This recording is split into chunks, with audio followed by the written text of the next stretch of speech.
하나님의 은혜가 우리 성도님들과 함께 하시기를 주님의 이름으로 축복합니다. 이 시간에는 사도행전 1장의 17장 1절에서 15절의 말씀을 우리 함께 나누면서 하나님의 은혜를 나누고자 합니다. 오늘의 말씀의 배경은 어떻게 되느냐? 전장에서 이제 빌립보를 떠난 바울 일행이 암비볼리아와 아볼리나를 거쳐 이제는 데살로니가에 도착을 하게 됩니다. 그런데 앞에서 살펴보았듯이 바울은 빌립보에서 악덕 유대 고용주들의 모함으로 심한 매질을 받고 바울과 실라가 함께 옥에 투옥되었다가 다음날 풀려난 것을 우리가 말씀을 통해 알 수 있습니다.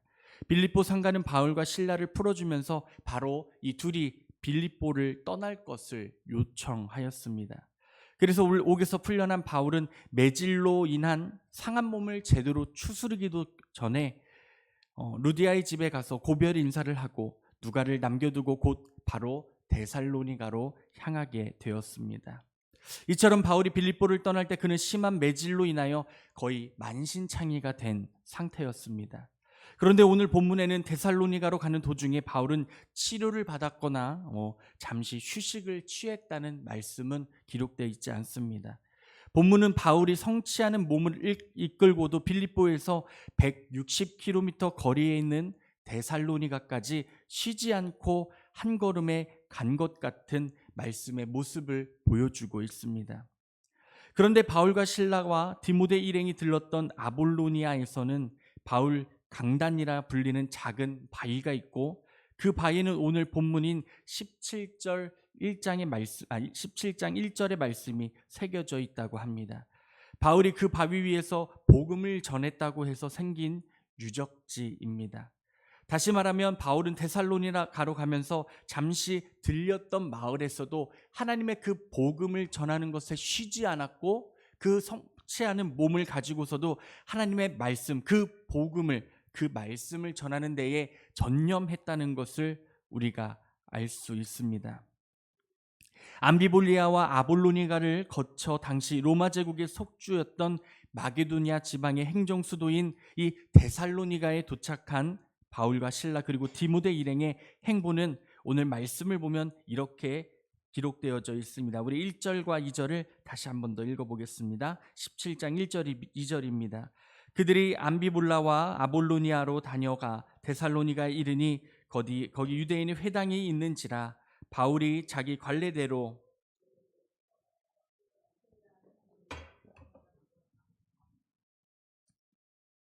이 바울 일행이 빌립보에서는 유대인 회당이 없어서 안식일에 기도처를 찾았던 것과는 달리 데살로니가에는 행정 수도답게 많은 유대인이 거주하고 있었습니다. 심지어는 유대인의 회당도 있었습니다. 이 사도 바울은 그동안 전도 여행을 하면서 들른 도시에 유대인의 회당이 있으면 제일 먼저 회당에 방문해서 그 회당을 그 도시를 위한 전도의 거점으로 사용하곤 했습니다. 왜냐하면 회당은 유대인은 물론 유대교로 개종한 이방인들을 쉽게 만날 수 있는 그러한 장소였기 때문입니다. 말씀에 보면 바울은 새 안식일 동안 회당에 가서 무엇을 합니까? 하나님의 말씀을 전했다. 하나님의 말씀을 강론했다라고 기록되어 있습니다. 다시 말하면 바울은 상처투성이인 몸을 이끌고도 사람들에게 예수 그리스도의 복음을 전하는 것에 매진했다는 것입니다.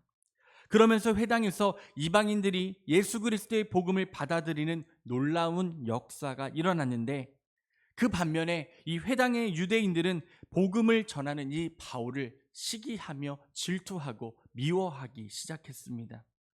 그들이 바울을 시기한 이유가 무엇이었을까요? 이 예수님을 골고다 십자가로 내몬 장모리는 유다 백성들이 아니라 경건하다고 자처하는 유대 종교 지도자들이었습니다. 그들은 예수님의 복음의 선포와 행위에 대해서 시비를 걸어보았지만 번번이 어떻게 됐죠? 예수님의 말씀 안에 무릎 꿇고 말았습니다. 그들은 예수님의 행동이 자신들의 권위를 훼손시킬 뿐만 아니라 자신의 입지를 위협한다고 판단하여 예수님을 어떻게 했죠? 반역죄인으로 몰아가며 예수님을 십자가의 죽음으로 몰아세운 사람들이 바로 이러한 사람들이었습니다. 지금 데살로니가 회당의 유대인들 역시 같은 모습이었습니다. 그들은 외지에서 온 사도 바울이 자신들의 모습과 자신들의 입지, 자신들의 생각을 훼손시킨다는 이 피해 의식에 휩싸여서 바울을 시기하였습니다. 그들은 바울을 잡으려고 불량배들을 동원해서 바울이 묵고 있는 야손의 집을 습격하기에 이릅니다. 6절과 7절의 말씀 제가 다시 한 번 더 읽어드립니다. 6절과 8절, 7절입니다. 발견하지 못함에 야손과 몇 형제들을 끌고 읍장들에 앞서가서 소리를 질러 이르되 천하를 어지럽게 하던 이 사람들이 여기도 이르매 야손이 그들을 맞아 들였도다. 이 사람들이 다 가이사의 명령을 거역하여 말하되 다른 임금 곧 예수라 하는 이가 있다 하더이다 하니. 딱 말씀의 두 구절만 보아도 모함하고 있고 이들을 끌어내리기 위해, 이들을 죽이기 위해서 이들이 이러한 말을 하고 있음을 알 수가 있습니다. 그런데 이 야손의 집에 바울이 없었습니다. 바울이 없자 그들은 야손과 그 형제들을 읍장 앞으로 끌고 가서 로마 황제의 명령을 거역하고 예수를 임금으로 섬기는 반역죄에 동조했다라고 그들을 거짓 모함했습니다. 그러나 이 시청 관원들은 야손과 그 밖의 사람들에게서 보석금을 받고 이들을 놓아주었습니다. 일반적으로 피고인이 도망가거나 증거 인멸에 염려가 없다고 판단되는 경우 이 법원은 피고인에게서 일정 금액의 보석금을 받고 보석을 허가합니다. 이 시청 관원들이 야손과 그 일행들에게 보석금을 받고 놓아주었다는 말은 야손이 반역죄인인 바울과 다시 상종하지 않겠다고 이야기했거나 바울이 나타나면 즉시 하겠다는 조건이 달렸을 수도 있다라고 우리가 해석할 수도 있습니다. 그런데 야손과 그 형제들은 밤중에 사람들의 눈을 피해 바울을 몰래 어디로 보내게 됩니까? 이제 베레아로 보내게 됩니다. 10절 말씀 앞부분에 나오죠. 밤에 형제들이 곧 바울과 실라를 베레아로 보냈다라고 고백되어져 있습니다. 신기한 건 이것입니다. 이것이 이들이 만나서 교제한 기간은 불과 3주 정도에 불과합니다. 그러나 주님 안에서 형제자매가 된 이들은 자칫하면 불이익을 당할 수 있음에도 불구하고 예수님 그 말씀을 들은 사람들, 그 말씀을 제대로 마음에 받들은 사람들은 그러한 불이익을 당할 위험에도 굴하지 않았다라는 것입니다. 야손도 그러한 사람이었었던 것 같습니다. 주님을 따른다는 것은 위험과 역경이 도사린다고 할지라도 거짓에 굴하지 않고 진리와 생명을 추구하는 삶을 의미한다는 것입니다. 그리고 이제 이들이 베레아로 갔습니다. 베레아로 갔는데 이들이 또 무엇을 합니까? 베레아에서도 쉬지 않고 하나님의 복음을 사도 바울이 전하게 됩니다. 10절에 보면은 밤에 형제들이 곧 바울과 실라를 베레아로 보내니 그들이 이르러 유대인의 회당에 들어가니라. 회당에 들어간다는 것 무엇을 의미한다고 했죠? 다시 한 번 더 복음을 전하는 중심에 이들이 섰다는 것입니다. 데살로니가의 폭도들을 피해서 한밤중에 피신한 바울 일행은 80km 거리에 있는 베레아에 도착했습니다. 80km 걸어보신 적 있으신가요? 저는 100m도 걷기가 힘든데 80km를 걸었다라고 기록이 되어 있습니다. 베레아에 도착한 바울 일행은 또 쉬었다 그런 말씀은 전혀 기록되지 않고요. 바로 유대인의 회당을 찾아가서 다시 예수 그리스도의 복음을 전했다라고 기록됩니다. 그들은 데살로니가 있는 사람들보다 더 고상한 성품, 즉 신사적인 간절한 마음으로 그 말씀을 받아들였다라고 기록됩니다. 그들은 다른 지역의 사람들보다 바울이 전하는 말씀을 좀 더 적극적으로 받아들였습니다. 다른 지역의 일부 사람들은 야유를 보내거나 방해하는 일을 서슴지 않았으나 베레아 사람들은 바울 일행이 전하는 이 복음을 잘 듣고서 진지하게 받아들였습니다. 데살로니가의 사람들이랑은 참 다른 모습을 보여주고 있죠. 이 베레아 사람들은 복음을 듣는 자세는 마치 예수님께서 말씀하신 비유 중에 30배, 60배, 100배의 결실을 맺었던 옥토밭과도 같았습니다. 예수님의 4가지 밭에 대한 비유에서 옥토밭을 제외한 나머지 밭이 여러 가지로 인하여 열매를 맺지 못했던 것과 달리 옥토밭은 씨앗이 떨어졌을 때에 열매를 맺는 일에 아무런 장애를 받지 않았던 것처럼 이 베레아의 사람들은 이 예수님의 제자들이 하나님의 말씀, 그 말씀을 전했을 때에 잘 받아들였고 그 뜻을 위하여 같이 모여서 이 제자들과 강론하고 은혜를 나눴다라고 이렇게 기록되어지고 있습니다.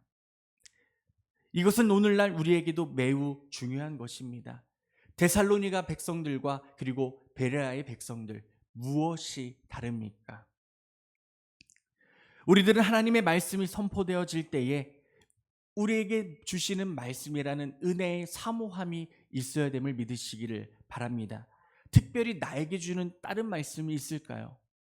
아니요. 하나님은 언제나 우리에게 어디서나 모든 말씀을 통하여 우리에게 은혜 주시길 원하신다는 것을 기억해야 한다는 것입니다. 더 좋은 말씀, 더 은혜의 말씀, 그것을 찾으려고 노력하는 것이 아니라 이 시간 나에게 허락하시는 그 말씀을 받아들이고 그 말씀을 따라 살아가려고 우리가 노력해야 한다는 것입니다. 이것이 바로 우리가 은혜 받기 위한 우리의 믿음의 행동이라고 할 수가 있습니다. 많은 사람들은 모든 상황 속에서 은혜 받기를 바라고 간절히 간구합니다. 그러나 말씀 듣는 것은 뒤로 한 채 현재 우리가 가지고 있는 문제와 상황 속에서 하나님의 은혜를 통하여 위로함 받기를 바라기만 합니다.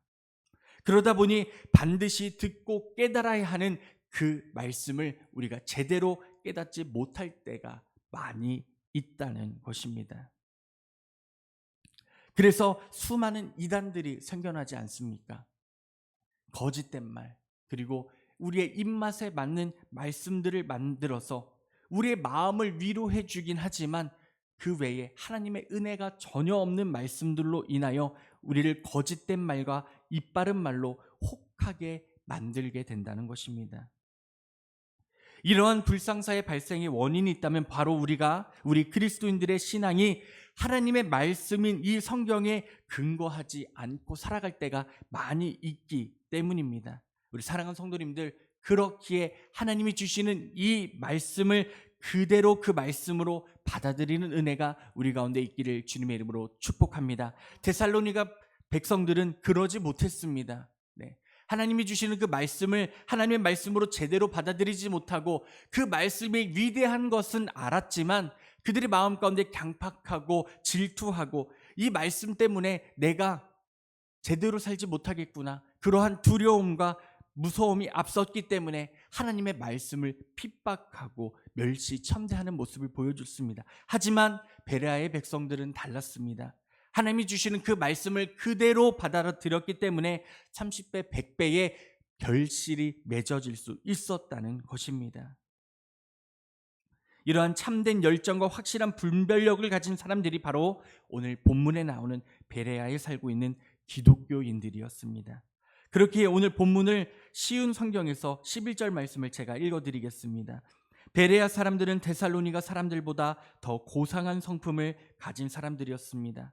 그들은 바울과 실라의 말을 열정적으로 받아들였으며 바울이 한 말이 사실인지를 알아보려고 날마다 성경을 연구했습니다 라고 기록되어집니다.